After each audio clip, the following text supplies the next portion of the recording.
Welcome to our viewers on TRSTV, on YouTube, and on Channel 21 in Comcast areas and Channel 26 in Verizon areas. Welcome to our Republican Town Hall event brought to you by the Toms River High School East PLE class.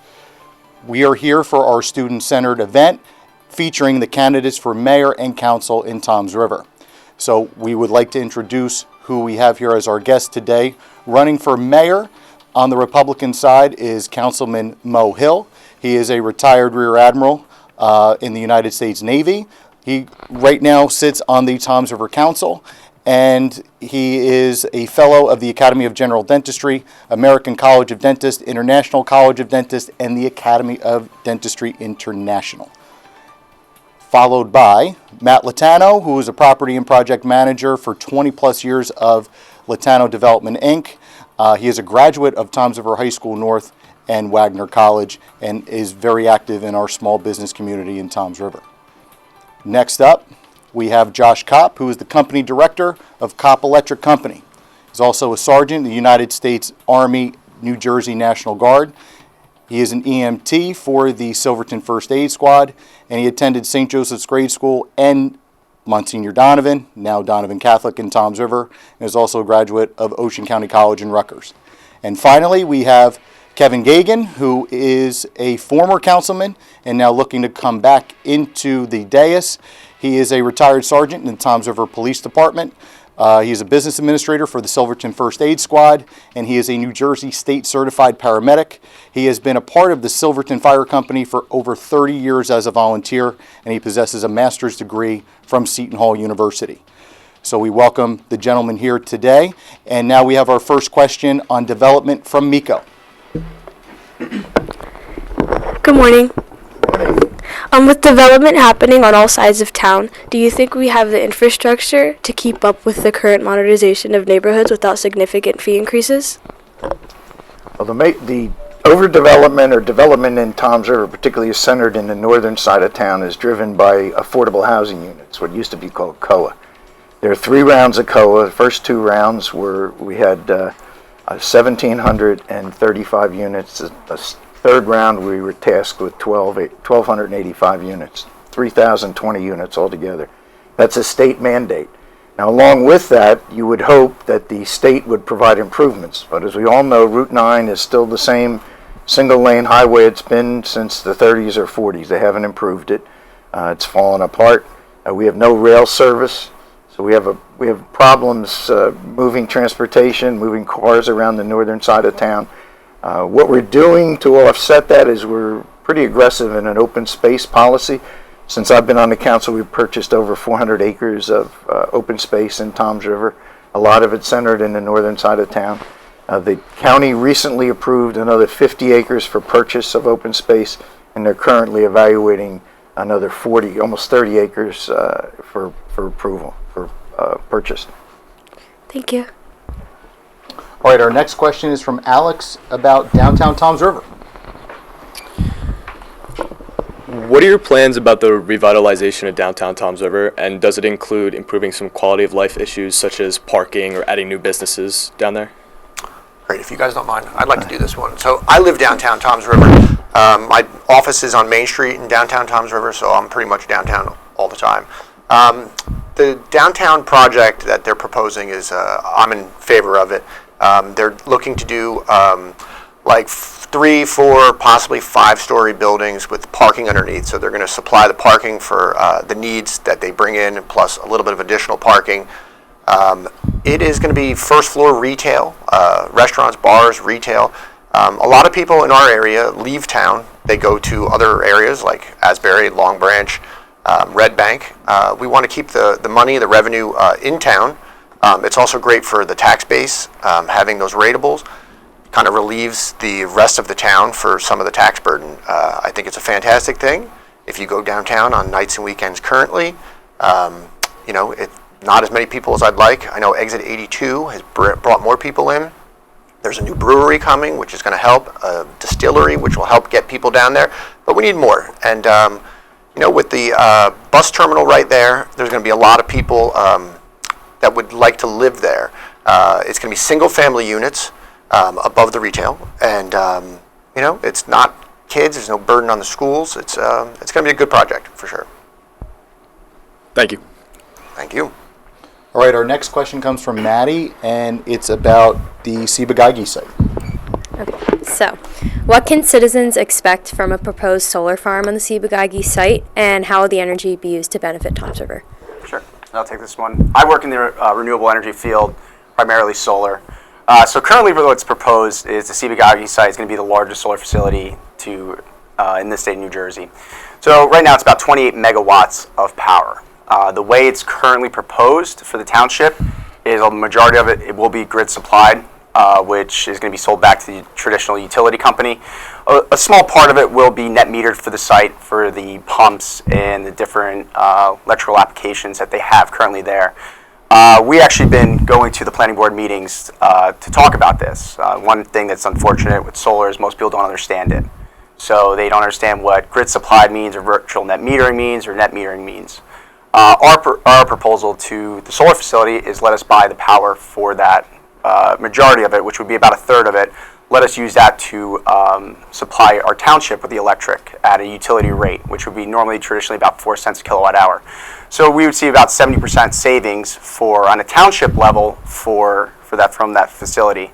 So that's our proposal to the solar facility. I hope that it will go through. I do think it would be a great thing for Toms River, and I do see it going through. There's a little bit of some hurdles we're going to go through with it, but I think at the end of the day, it's going to be a great thing for Toms River. Thank you. And next we have Esmeralda to discuss the school funding issue here in town. Do you have any plans to challenge the state's funding formula that will rip millions of dollars from our schools? Absolutely. This is it's near and dear to my heart. I have 2 daughters that live in Toms River. One of them is a teacher at Westover Elementary. She's a kindergarten teacher. She has 3 children in the school system. She has a son who's in intermediate south in 8th grade. Lena is in 5th grade. Caitlin is in 3rd grade at Washington Street. And I have a granddaughter who's 5 who will be starting school next year, probably at Sidis School. So it's near and dear to my heart. The thing that I can't wrap my head around is how the funding is done, period. Right now, if you read the Asbury Park Press editorial last week, the state has never disclosed their funding formula. Toms River has asked for that. They've sued that along with 7 other towns to get the funding mechanism to be explained to the community. The problem I have is that in some of the inner cities like Camden and Trenton, they have maybe 11 to 12,000 students, which is 3,000 less than Toms River. Yet their entire state aid exceeds the Toms River budget. As you know, you probably read in the paper that it's in some of these towns like Camden and Asbury Park, it can be over $30,000 to educate a student. Whereas in Toms River, you're at a cost of about $17,300. So how is that discrepancy? I mean, the teacher salaries are basically the same, the supplies are basically the same, the infrastructure is the same. Why is it so much more money diverted to one school district when another school district is doing it efficiently at almost half the price? So there's something out of whack, and it has to be explained by the government, and it has to be corrected. I think you should have some equity and a per student cost for education across the board. Toms River is educating the 15,500 students at a graduation rate of 92%, whereas Camden and Trenton, with the $30,000, are graduating about 70%. So you're not getting a return on your investment, and the answer is not more money. It should be a fair and equitable distribution of money to cover all the students. And you're correct, we took a $2.7 million hit this year, 77 staff laid off. It affects not only class size, but extracurricular activities, which are important to the students for their growth. It affects athletics, clubs. So there's got to be an equitable arrangement from Trenton, and thus far that hasn't happened. And they've refused to disclose how they determine it. Thank you. Actually, could I chime in as well? My daughter is in Washington Street Elementary School, and my son is in pre-K. This is near and dear to my heart. It's one of the reasons why I'm running for town council. The school system when I was young was people moved here for the school system, and unfortunately it's kind of shifting away from that. My daughter is in Omni program, which is, I think, kind of being cut or changed or something this year. It's not right. The school system is important for everyone. Even if you don't have kids in the school district, it affects the value of your home. Better schools, more people move in, It's good for everybody, and the school is probably the most important thing in the town. Thank you. Thank you. And next we have Elizabeth on our current issue with substance abuse in our community. What is your plan in combating the serious opioid epidemic we have here in Toms River? Well, I'll answer that. In the past, as a police officer, 20, 25 years ago, if we had 4 heroin overdoses in a year, it was a lot. We talked about it. It was known as an inner city drug. Obviously, you all know, you probably know people or family members or whatnot that have gotten hooked on this drug. When we were on the council previously, the township instituted one of the lawsuits which is working its way through the court system now to sue the opioid manufacturers and how they've overprescribed this. As an EMT in the town and a paramedic out of Virtual Health Systems, we see this daily, and it doesn't affect any subset of citizens, from the welfare motels to the McMansions, from senior villages to 15-year-old kids to 65-year-old people. We've Narcan. We've been in their house. There's Hope Sheds Light that's out there that we try to leave a pamphlet for the family, because once our job is done and we transport that person to the hospital, you have the family. Maybe there's younger kids in the house and the family is just not apt to, dealing with that. A lot of these questions that you guys have, you'll probably see that there's no set answer for one individual one. A lot of them are intertwined, or concerned with, what's going to happen with the drug issue, with the school funding cut and sports cuts, where are kids going to go for those type things. Mo also had some. I'd also like to add from a medical perspective. I was a dentist for 40 years. Now the requirement for continuing education for a dentist, you have to take 20 hours every year, so that's 40 hours for your cycle of every 2 years. And of that, 2 courses have to be in pharmacology. I will tell you that I retired in 2017. The last 4 years of my practice, my partner and I never wrote for a Schedule II drug. As a matter of fact, we turned our DEA license in because you can prescribe for everything but a Schedule II.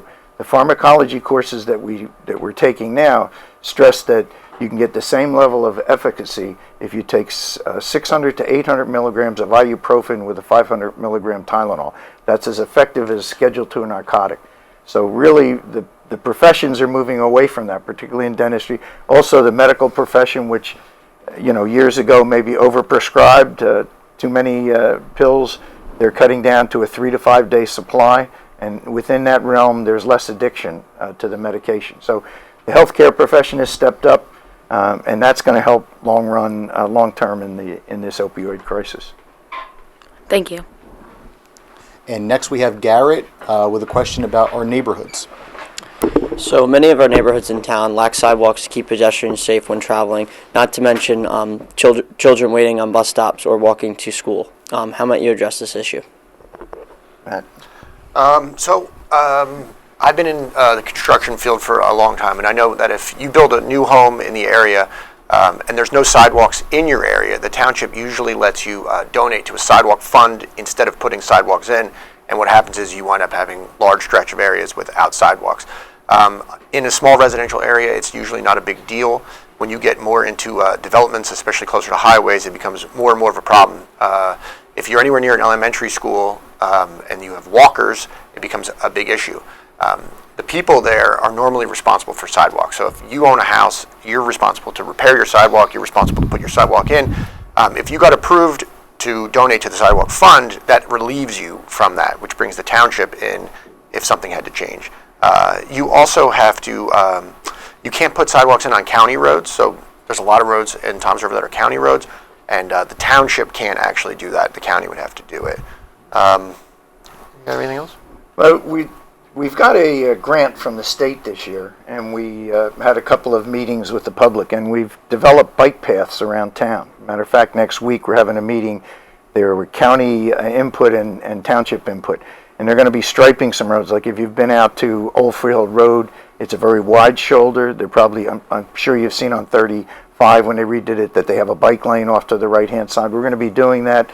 The hurdles we have with the bike paths is when you get to certain of the larger streets and you want to cross over. And I'm going to use an example. I live in the northern section of town. So if I wanted to take a bike down Old Freehold Road to go to Veterans Park for a girls' softball game, you've got 2 areas where you're going to have a problem. You're going to have a problem crossing over Old Freehold Road, so we do have an intersection just underneath the parkway, south of the parkway, so that could be a crossing path for bikes. And then when you get down further onto North Bay, what you'd need there would be one of those pedestrian walkways where you'd push the button and the light would change so that you could cross safely there. And that would allow you not only to get the girls' softball field, but you could also go to the Ocean County College from there. So there are a number of paths downtown and the other neighborhoods that we have outlined. We had a $1 million grant. They've laid out bike paths for us.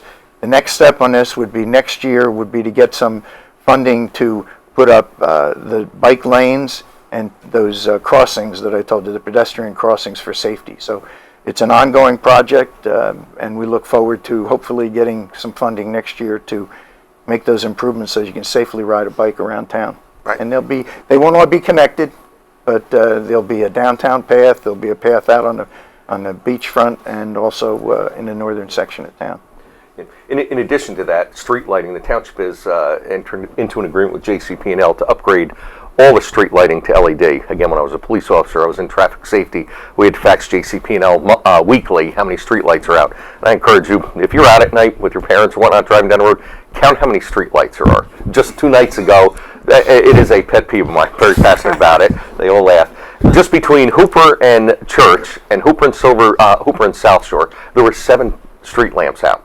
Now your parents' taxes pay $25 for that street light approximately, whether it's lit or not. And they're older sodium vapor, mercury vapor lights, so the town is switching over to LED lights, probably as you've done in your own home. It's a brighter light, it lasts longer, it's not as expensive, so that also plays part in this too. We had discussions downtown with not with JCP&L, with the BPU and the Green Energy Committee from New Jersey. There's a grant of up to $500,000, which in our town would allow us to change over about 1,800 bulbs. If you drive around town where you see the brighter lights, those are LEDs. They last longer, less energy, and less replacement. So as Kevin said, you pay for street lights whether they're on or not. And the LED makes sense because it's going to give us a brighter light and it's going to save energy. And you don't have to replace them. They'll last 20 years or so. So hopefully that's going to come forward. Big discrepancy between what JCP&L says we have and what we do. Our township, our CFO says we have 9,000 street lights in town. JCP&L says it's 4,500. So the first thing we have to do is find out what's the number. So we're doing an inventory to find out how many lights there actually are in Toms River. And then we can move forward with this plan. Thank you. Thank you. Thank you. Actually, all this electric talk goes right into Amanda's question coming up next. Hello. Hello. Hi. Would you support placing electric car charging stations around town? We So go with the good-looking guy. So if you actually drive down Fisher Boulevard, Cop Electric Company, we actually have 2 electric car charging stations at our office. So I'm a big advocate of electric cars. We have 2 of them at the company. We're actually looking to get a 3rd shortly. So the infrastructure, I think, under New Jersey, our Master Energy Plan, we want to get about 330,000 electric cars onto our roadways. It's a lot of cars. The biggest issue we have right now is the distance we can travel with these cars. And there's different kind of charging stations. There's fast chargers, and there's your traditional chargers. Normally, one of the fast chargers takes about 4 hours to get full capacity on an electric car, depending on the model of car. Sometimes most people are not going to drive down the parkway, running out of electric energy or in their batteries, stop at a rest stop for 4 hours and sit there as their car charges. So I think the technology has to catch up a little bit on the electric car side of it, but I think our plan, redoing our infrastructure to accommodate for these electric cars, which I do believe is a way of the future, I think is a great thing for our state and a great thing for the environment in the world. Thank you. Thank you. Now, our next question was by a student who was not here today. He lives in the Water's Edge complex over on Fisher Boulevard, and he was wondering if there were plans in place or if you would support putting a traffic light by that entrance because of all the different scenarios of trying to make a left out of there to go onto Fisher coming towards the high school and whatnot. I'm very familiar with that area particularly. Yes, I think every one of us would support that. Traffic lights do make it safer. It is a county roadway, so it would be the county that ultimately has to put that up there. When they did repave the road and put that center median in, they did do all the wiring for a traffic light, but they've never followed through with that plan. I do think since the county has improved the intersection of Hooper and Fisher, there are certainly far more accidents there now on Fisher Boulevard northbound than there was before. We see that firsthand. Again, Josh and I on Silverman first day, we've been out there. We're there, I want to say, almost every day with some type of motor vehicle incident. And I understand the question is, pulling out of Water's Edge also, there may be a little bit of a view obstruction where, you can't see the traffic that's northbound, but certainly a traffic light would, improve safety for everyone. Now we have Brooke with a question on taxes. Good morning. Good morning. Taxes seem to be rising everywhere. Do you have any alternative revenue streams to help taxpayers out? Well, right now, for the last 3 years, there's been a zero increase in the municipal tax rate. The school tax rate's gone up, the county a little bit, and the fire service taxes have gone up. We've held the line pretty steady for 3 years. What we're looking into is a lot of shared services. Can we share services with the schools? If some of these areas get to redevelop downtown, that's increased in the rateable base. As you know, we took a big hit with Sandy. There were a lot of homes that were demolished, and they still haven't all been rebuilt, so they're not all on the tax rolls. As they come back, there's an opportunity for increased rateable base. That would mean more revenue. And like I say, if we do the shared services, we could take over certain things like garbage removal, snow plowing, that type of thing for the school and work hand in glove with them. And also, at Town Hall, we have to be more efficient. We have to look at increased efficiencies. Just since the time I've been on the council, you probably noticed we've changed our garbage collection to robo-cans. Instead of 3 people on a garbage truck, now you've got 1 man, and it's all automated. You have less injuries, less disability problems. Same thing with the recycle. The recycle truck comes around. It used to be 3 people on that. You've got 1 person. It's commingled, so it's a single stream. It's a lot faster and a lot more efficient. So we actually get a check every year for recycling in the neighborhood of $250,000 because we're one of the largest recycling communities in Ocean County. So there are opportunities. We're looking for efficiencies downtown in different positions. We always evaluate if somebody retires, do we need that position replaced? How critical is it? And our business administrator does what's called a desk audit. He'll look at it, weigh the cost benefit. Do we need a person, or can we do with a part-time person? And that saves money because you don't have the benefit packages and all that. So there are a number of things we're doing to encourage efficiencies and keeping the tax rate level. And we've done it for 3 years, and hopefully going forward we'll be able to keep that fairly stable. This also has to do with what I was saying before about like the downtown project. If elected, I would love to be part of an economic development plan to get companies to come to Toms River that have been going to our neighboring towns around. A lot of the good stores have been going to Brick and other places. To get the companies that Toms River residents want here is good. There's no impact on the school system. There's no impact on the garbage system. They do private garbage. It gets people spending money in town. They have huge tax ratables with like very little impact on the town itself. So having those companies come into Toms River would help the tax rate a lot. Thank you. Thank you. And we have Gavin with a question, more of an environmental question. Okay, so how you guys doing today? Good. How are you? All right, so if you didn't know, 1 square foot of moss is better at filtering out CO2 from the atmosphere than 500 mature trees. And my question is, would you support people in planting moss around new construction projects? There's moss growing in my house where I live under the trees. Well, they actually have the city trees now, Yeah. which are, I think they're about 13 feet tall. They put them up in Paris, London, Hong Kong. Those city trees are about 13 feet tall. I think they're equivalent to about 275 trees. So, they're relatively, cost effectiveness, it's about, I think they're about $20,000 each.